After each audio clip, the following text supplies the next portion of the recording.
इधर उधर सेंटर्स की कमी के कारण लोगों को थोड़ा दूर जाना पड़ा, लेकिन हर इसका भी उनको पेनल्टी होगा और हर एग्ज़ाम में इसको कम करेंगे जब ज़्यादा सेंटर मिलेंगे बढ़ेंगे। मैक्सिमम हमारा प्रयास है कि किसी भी कैंडिडेट को 200-300 किलोमीटर से दूर नहीं भेजें। हमें आइडिया है कि वहाँ तक पहुँचने का प्लान में है। सर जैसा और भी बच्चों ने कंप्लेन किया था सर कि सिस्टम ब्लैंक हो जाना, सर्वर स्लो चलना, अचानक से बहुत मिसबिहेव था नई एजेंसी का लोगों को। उनका कहना था कि ऐसी एजेंसी को क्यों काम दिया गया जिसके पास इतना बड़ा एक्सपीरियंस ना हो, क्योंकि अभी आपको तो सीजीएल का करवाना जहाँ पे 35 लाख बच्चे बैठते हैं, अभी ये कम बच्चे बैठे थे, कैसे होगा आगे? यार एजेंसी का सिलेक्शन जो है एक ट्रांसपेरेंट टेंडर प्रोसेस पे है, जहाँ वेटेज अपने टेक्निकल स्किल के लिए भी होता है और फाइनेंशियल बिड के लिए होता है। दोनों को मेजर करके QCBS बोलते हैं इसको। ठीक है। अब अगर आप बड़े संस्था हैं, कई एग्ज़ाम किया है तो आपको ज़्यादा नंबर मिलेगा, आपका एक्सपीरियंस कम है तो कम नंबर मिलेगा, लेकिन ये मेन नहीं है।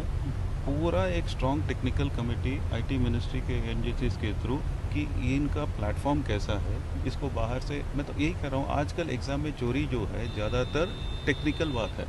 आप जाके एक कंप्यूटर सेंटर पे एग्ज़ाम लिख रहे हैं, हो सकता है कि कोई बाहर से, अगर सेंटर वाला चोरी करें तो बाहर से कोई आपका कंप्यूटर का कंट्रोल ले सकता है, आपके मशीन में इंटरनेट चला सकते हैं। तो वैसे ही पूरा हम technical approval of the software लेके ही हम करते हैं। तो टेक्निकल और फाइनेंशियल बेसिस पे ही ये चुन गया।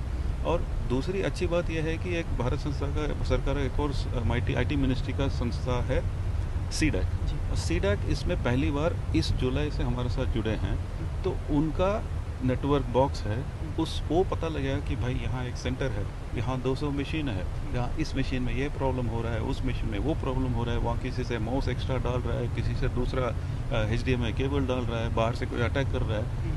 वो सब हमेशा हर एग्ज़ाम में हो रहा है, टैकल कर रहे हैं। और जहाँ भी हर एग्ज़ाम के बाद इस डाटा को एनालाइज करके आपके मशीन में कोई बाहर से आपको हेल्प किया है, हमारा प्रयास यह है और ये भी करते रहें कि इसको एस्टेब्लिश करके उस कैंडिडेट को निकालते हैं। तो ये कोई गारंटी नहीं कि कोई आपका बाहर, आपने किसी कैंडिडेट ने किसी को पैसा देके बाहर से कोई अपना कंप्यूटर को हैक करके आपका एग्ज़ाम लिखता है, तो मेरे ख्याल से चांसेस ज़्यादा है कि हम उसको पकड़ेंगे और उस कैंडिडेट को नौकरी नहीं देंगे।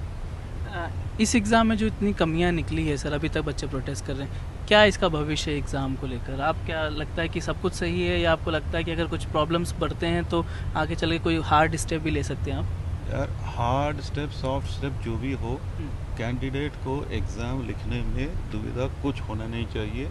सबसे नज़दीक सेंटर मिलना चाहिए, सेंटर में हेरा फेरी कुछ होना नहीं चाहिए।